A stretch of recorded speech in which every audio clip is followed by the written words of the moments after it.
ലോകത്തിലെ തന്നെ ഏറ്റവും ഉയരത്തിലിരിക്കുന്ന ഒരു ക്ഷേത്രം കാണാനുള്ള യാത്രയിലാണ്. അതിനുള്ള ഈ കയറ്റമാണ് നമ്മൾ ഈ കല്ലുപാകിയ പാതകളിലൂടെ കയറിക്കൊണ്ടിരിക്കുന്നത്. തുംഗനാഥ ക്ഷേത്രം സമുദ്രനിരപ്പിൽ നിന്നും 3860 മീറ്റർ ഉയരത്തിൽ, അതായത് 12800ഓളം അടി ഉയരത്തിലാണ് ഈ ക്ഷേത്രം സ്ഥിതി ചെയ്യുന്നത്. അളക മന്ദാകിനി നദികൾ തീർത്ത താഴ്വരകളിൽ ഏറ്റവും ഉയരമുള്ള ചാന്ദ്രശില എന്ന കൊടുമുടിക്ക്, അതായത് 4040 മീറ്റർ ഉയരമാണ് ഈ ചാന്ദ്രശില കൊടുമുടിക്കുള്ളത്. ആ കൊടുമുടിയുടെ താഴെയാണ് ഈ തുംഗനാഥ ക്ഷേത്രം സ്ഥിതി ചെയ്യുന്നത്. എന്നാൽ ആ ക്ഷേത്രം കാണുവാൻ ഉള്ള യാത്രയാണ്. ഞങ്ങളുടെ കൂടെയുള്ള യാത്രാ ടീമിൽപ്പെട്ട ഒരാളാണ് ഈ കയറി വരുന്നത്. പിന്നെ ഉഷ എന്നാണ് പേര്, ഞങ്ങളുടെ ടീമിൽപ്പെട്ട ആളാണ്. അപ്പോ ഈ തുംഗനാഥ് എന്ന വാക്കിന്റെ അർത്ഥം തന്നെ ഏറ്റവും ഉയരത്തിലുള്ള ദേവൻ എന്നാണ്. ഉത്തരാഖണ്ഡ് സംസ്ഥാനത്തിലെ രുദ്രപ്രയാഗ് ജില്ലയിൽ ഉഖിമഠ് എന്ന ചരിത്ര പ്രസിദ്ധമായ പ്രദേശത്തിന് സമീപമാണ് ഈ ക്ഷേത്രം സ്ഥിതി ചെയ്യുന്നത്. എന്തായാലും നമ്മൾ ക്ഷേത്രത്തിലേക്ക് എത്തി ഏകദേശം അടുത്ത് എത്താറായിരിക്കുകയാണ്. പലരും ക്ഷേത്രം ദർശനം കഴിഞ്ഞ് തിരിച്ചിറങ്ങുന്നത് നമുക്ക് കാണാം. ആ ക്ഷേത്രത്തിന് അടുത്തേക്ക് എത്തുന്നു എന്നുള്ള ഒരു ആകാംക്ഷയും ഞങ്ങൾക്കുണ്ട്. എന്നാൽ പ്രകൃതി മനോഹരമാണ് ഈ പ്രദേശങ്ങൾ, വളരെ പ്രകൃതി മനോഹരമാണ്. മഞ്ഞ് ഏകദേശം നമ്മുടെ താഴ്വാരത്തിലേക്ക്, നമ്മുടെ അടുത്തേക്ക് താഴ്ന്ന് ഇറങ്ങിക്കഴിഞ്ഞിരിക്കുന്നു എന്നതാണ് ഇവിടുത്തെ ഒരു പ്രത്യേകത. ഈ കല്ലുപാകിയ പാതയിലൂടെ നമ്മൾ തുംഗനാഥ ക്ഷേത്രത്തെ ലക്ഷ്യം വെച്ച് നീങ്ങിക്കൊണ്ടിരിക്കുകയാണ്. ഏകദേശം ഈ ക്ഷേത്രത്തിന് 1000 കൊല്ലം പഴക്കം വരും എന്നാണ് കരുതപ്പെടുന്നത്. അത്ര പഴക്കമുള്ള ഒരു പുരാതനമായ ക്ഷേത്രമാണ്. കാരണം അതിന്റെ ഐതിഹ്യം അങ്ങനെയാണ്. ഈ മഹാഭാരത കാലഘട്ടവുമായിട്ട് ബന്ധപ്പെട്ടുള്ള പഞ്ചപാണ്ഡവ ചരിത്രവുമായി ബന്ധപ്പെട്ടുള്ള ചില ഐതിഹ്യങ്ങളും ഇതിനകത്തുണ്ട്. പാണ്ഡവർ ബന്ധുക്കളെ കൊന്ന പാപം തീർക്കാൻ മഹർഷി വ്യാസന്റെ ഉപദേശപ്രകാരം ശിവനെ കാണാനായി ഹിമാലയത്തിൽ എത്തി എന്നും, എന്നാൽ പാണ്ഡവരെ കാണാൻ ശിവന് താല്പര്യമില്ലായിരുന്നു. കാരണം ബന്ധുക്കളെയും വേണ്ടപ്പെട്ടവരെയും എല്ലാവരെയും ഗുരുക്കന്മാരെയും ഒക്കെ കൊന്നുതള്ളിയ പാണ്ഡവരെ കാണാൻ ശിവൻ അത്ര താല്പര്യമില്ലായിരുന്നു. അതുകൊണ്ട് തന്നെ അദ്ദേഹം ശിവൻ പാണ്ഡവരെ കാണാതിരിക്കാൻ വേണ്ടി അവരിൽ നിന്നും ഒളിക്കാനാണ് ശ്രമിച്ചത്. അവരുടെ മുന്നിൽ എത്താതിരിക്കാനാണ് അദ്ദേഹം ശ്രമിച്ചത്. അങ്ങനെ പാണ്ഡവരിൽ നിന്ന് ഒളിക്കാനായി ഗുപ്തകാശിയിൽ ശിവൻ ഒരു കാളയുടെ രൂപത്തിൽ പ്രത്യക്ഷമായെന്നും ഭീമൻ ചാടിപ്പിടിച്ചപ്പോൾ പൂഞ്ഞയിൽ പിടികൂടിയെന്നും ആ പൂഞ്ഞയാണ് കേദാർനാഥിലെ ബിംബം എന്നും കരുതപ്പെടുന്നുണ്ട്.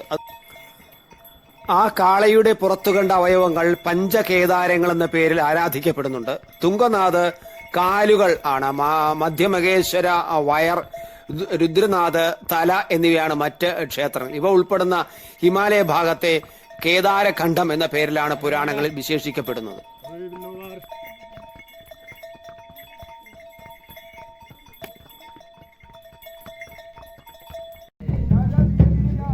തുംഗനാഥ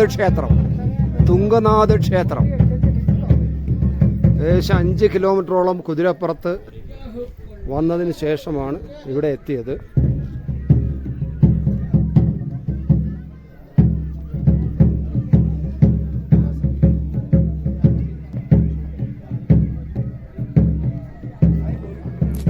ഈ ക്ഷേത്രത്തിന്റെ പ്രത്യേകതകളിൽ ഒന്ന് എടുത്തു പറയാവുന്നത്, മറ്റ് ക്ഷേത്രങ്ങളെ പോലെ തന്നെ ഇവിടെ നദികളുടെ സാന്നിധ്യമില്ല എന്നത് തന്നെയാണ്. മറ്റ് ഹിമാലയൻ സ്ഥാനങ്ങളിലെല്ലാം, ഹിമാലയത്തിലെ മറ്റ് ക്ഷേത്രങ്ങളിലെല്ലാം വ്യത്യസ്തമായി മാറുന്നത് അതുകൊണ്ട് തന്നെയാണ്. മാത്രമല്ല കിഴുക്കാൻ തൂക്കായ മലനിരകളല്ല, നല്ല പുൽമേടുകളും വൃക്ഷങ്ങളും നിറഞ്ഞ പ്രദേശമാണ്. ഇതൊക്കെയാണ്. മാത്രമല്ല ഈ ക്ഷേത്രത്തിന്റെ ഒരു പൂജ പ്രത്യേകത എന്ന് പറഞ്ഞാൽ, ഇവിടുത്തെ പൂജ ഇവിടെ അടുത്തുള്ള മഖുമത് ജില്ലയിലെ പൂജാരിമാരാണ് നിർവഹിക്കുന്നത്. ബദ്രീനാഥ്, കേദാർനാഥ്, കല്ലേശ്വരം തുടങ്ങിയ മറ്റ് പ്രധാന ക്ഷേത്രങ്ങളിൽ ദക്ഷിണേന്ത്യയിൽ നിന്നുള്ള പൂജാരിമാരാണ് എന്ന ഒരു പ്രത്യേകത നിലവിലുണ്ട്. എന്നാൽ മൈതാനി ബ്രാഹ്മണർ എന്നാണ് ഇവിടത്തെ പൂജാരിമാരെ അറിയപ്പെടുന്നത്. ഇവർ ദക്ഷിണേന്ത്യക്കാരല്ല എന്നതാണ്. ഇവർ ഊഴമിട്ട് ഇവിടെ പൂജ ചെയ്യുന്നു. തണുപ്പ് കാലത്ത് ഇവിടെ നിന്നും ഒരു സാങ്കല്പിക ബിംബം മാഖുമത്ത് ഗ്രാമത്തിലേക്ക് മാറ്റുന്നു. അവിടെയാണ് 6 മാസം പൂജ. മാഖുമത്ത് ചോപ്തയിൽ നിന്നും ഉഖിമഘട്ടിലേക്ക് പോകും വഴിയിൽ ദഗ്ഗൽബിദ എന്ന സ്ഥലത്തിനടുത്ത് തുംഗനാഥിൽ നിന്നും 19 കിലോമീറ്റർ അകലെയാണ് ആ പ്രദേശം. ആ മാഖുമത്ത് എന്ന സ്ഥലത്ത് വെച്ചാട്ടാണ് ഈ ക്ഷേത്രത്തിലെ 6 മാസത്തെ കാലത്തെ പൂജ. കാരണം 6 മാസക്കാലം ഇവിടെ മഞ്ഞ് മൂടി നമുക്ക് മനുഷ്യർക്കും മറ്റൊന്നും കയറി വരാൻ പറ്റാത്ത തരത്തിൽ ഉള്ള ഒരു കാലാവസ്ഥ ആയിരിക്കും. അതുകൊണ്ടാണ് ആ സമയത്ത് ഈ ക്ഷേത്രത്തിൽ നിന്നും ഒരു സാങ്കല്പിക ബിംബം ഈ പറയുന്ന മാഖുമത്ത് എന്ന പ്രദേശത്തേക്ക് കൊണ്ടുപോയി അവിടെ പൂജ നടത്തുകയും ചെയ്യുന്നു. ഇതാണ് മറ്റൊരു പ്രത്യേകത എന്ന് പറയുന്നത്. പിന്നെ ഈ ക്ഷേത്രത്തെക്കുറിച്ച് ഇപ്പോൾ അവസാനമായി വന്നിരിക്കുന്ന ഒരു പ്രത്യേക വിവരം എന്ന് പറയുന്നത്, ഈ ക്ഷേത്രത്തിൽ ചെറുതായിട്ട് ചരിയുന്നു എന്ന ചില വിവരങ്ങൾ പുറത്തു വന്നിട്ടുണ്ട്. അതിന്റെ ഭാഗമായിട്ട് ചില റിപ്പോർട്ടുകൾ പുറത്തു വന്നിട്ടുണ്ട്. ആർക്കിയോളജിക്കൽ സർവേ ഓഫ് ഇന്ത്യ നടത്തിയ പഠനത്തിലാണ് ഈ ക്ഷേത്രങ്ങൾ ചരിയുന്നുണ്ട് എന്ന് കണ്ടെത്തിയിരിക്കുന്നത്. ശിവക്ഷേത്രം, പ്രധാനപ്പെട്ട ശിവക്ഷേത്രം 5 മുതൽ 6 ഡിഗ്രി വരെയും, ക്ഷേത്രവലപ്പിലെ മറ്റു ചില നിർമ്മിതികൾ നമ്മൾ കണ്ടതാണ്, ചെറിയ ചെറിയ നിർമ്മിതികളുണ്ട്. 10 ഡിഗ്രി വരെയും, ചെറിയ ചെറിയ ക്ഷേത്രങ്ങൾ 10 ഡിഗ്രി വരെയും, ഈ കാണുന്ന പ്രധാന ക്ഷേത്രം 5 ഡിഗ്രി വരെയും ചരിയുന്നു എന്നാണ് റിപ്പോർട്ട് വന്നിരിക്കുന്നത്. എന്തായാലും ആ റിപ്പോർട്ട് ഇപ്പോൾ കേന്ദ്ര സർക്കാരിന്റെ പരിഗണനയിലും കേന്ദ്ര സർക്കാർ അംഗീകരിച്ചിരിക്കുകയാണ്. ഉത്തരാഖണ്ഡിലെ രുദ്രപ്രയാഗ് ജില്ലയിലെ ഈ 12,800 അടി ഉയരത്തിലാണ് ഈ ക്ഷേത്രം സ്ഥിതി ചെയ്യുന്നത്. ഞാൻ നേരത്തെ പറഞ്ഞു. ഈ റിപ്പോർട്ട്, അതായത് ഈ ക്ഷേത്രം ചരിയുന്നു എന്നുള്ള റിപ്പോർട്ട് പരിഗണിച്ച് ക്ഷേത്രത്തെ സംരക്ഷിത സ്മാരകങ്ങളുടെ പട്ടികയിൽ ഉൾപ്പെടുത്തണമെന്ന ആർക്കിയോളജിക്കൽ സർവേ ഓഫ് ഇന്ത്യ കേന്ദ്ര സർക്കാരിനോട് അഭ്യർത്ഥിച്ചിട്ടുണ്ട്. സർക്കാർ ഇതിനായുള്ള നടപടികൾ സ്വീകരിച്ചു കഴിഞ്ഞു. ക്ഷേത്രത്തെ സംരക്ഷിത സ്മാരകങ്ങളുടെ പട്ടികയിൽ പെടുത്തുന്നതിന് പൊതുജനങ്ങൾക്ക് എതിർപ്പുണ്ടെങ്കിൽ അറിയിക്കണമെന്ന നിർദ്ദേശവും വിജ്ഞാപനം പുറപ്പെടുവിച്ചു കഴിഞ്ഞിരിക്കുന്നു. അതിന് പ്രവർത്തനങ്ങൾ ആരംഭിച്ചിട്ടുണ്ട്. ഇത് സംബന്ധിച്ച് ക്ഷേത്രം ഭരണസമിതിക്കും ആർക്കിയോളജി വകുപ്പ് കത്ത് നൽകിയിട്ടുണ്ട്. ക്ഷേത്രം ഇടിഞ്ഞു വീഴുന്നതിനുള്ള സാധ്യതയും ഈ ആർക്കിയോളജി സർവേ ഓഫ് ഇന്ത്യ തള്ളിക്കളയുന്നില്ല. അങ്ങനെ സംഭവിക്കാൻ സാധ്യതയുണ്ട് എന്ന് തന്നെയാണ് ആർക്കിയോളജി സർവേ ഓഫ് ഇന്ത്യയുടെ സർവേയിൽ നിന്നും അവരുടെ റിപ്പോർട്ടിൽ നിന്നും കാണുന്നത്. എന്തായാലും ക്ഷേത്രം അടച്ചിട്ട് ചരിവില്ലാതാക്കാനുള്ള പ്രവർത്തികൾ നടത്തുന്നതിനോട് ക്ഷേത്ര ഭരണസമിതിക്ക് അത്ര താല്പര്യമില്ലെന്നാണ് അറിയുന്നത്. എന്തായാലും ക്ഷേത്രം നമ്മൾ കണ്ടു. ഇനി ആ ക്ഷേത്രത്തിന് ചുറ്റുമുള്ള മനോഹരമായ പ്രദേശങ്ങളാണ് നമ്മൾ കാണുന്നത്.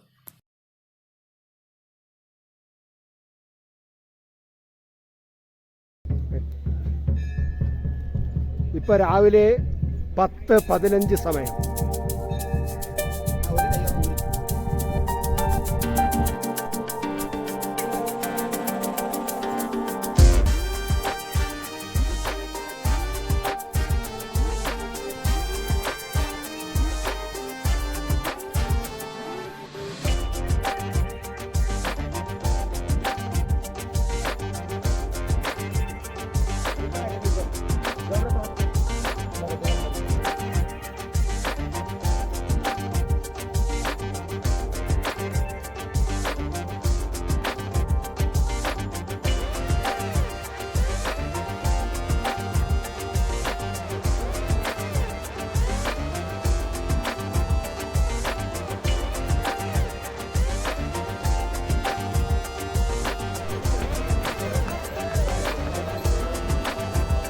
കുതിരകൾക്ക് വിശ്രമം, ഞങ്ങൾക്ക് തുംഗനാഥ ക്ഷേത്രത്തിലേക്കുള്ള ദർശനം.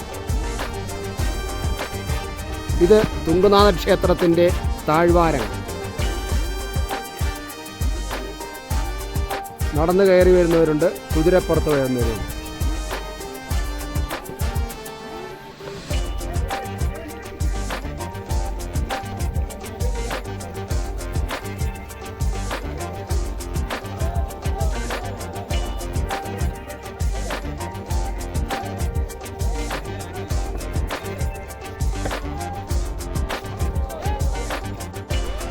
തുംഗനാഥ ക്ഷേത്രമാണ്. പുറകിൽ തുംഗനാഥ ക്ഷേത്രമുണ്ട്. പക്ഷേ മൂടൽ മഞ്ഞുകൊണ്ട് നമുക്കത് കാണാൻ കഴിയില്ല. എന്തായാലും ഞാൻ ദർശനം കഴിഞ്ഞ് താഴേക്ക് ഇറങ്ങി.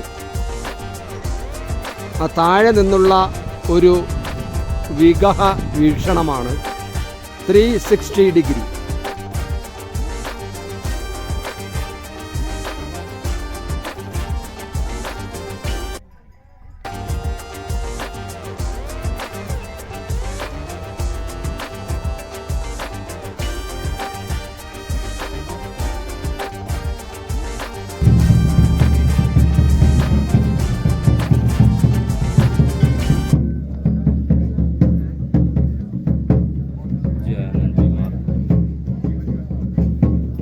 യാത്രാനുഭവങ്ങളും ദൃശ്യങ്ങളും കൂടുതൽ അറിയാൻ ത്രിലോക് ഭാരതി മലയാളം ചാനൽ സബ്സ്ക്രൈബ് ചെയ്യുക.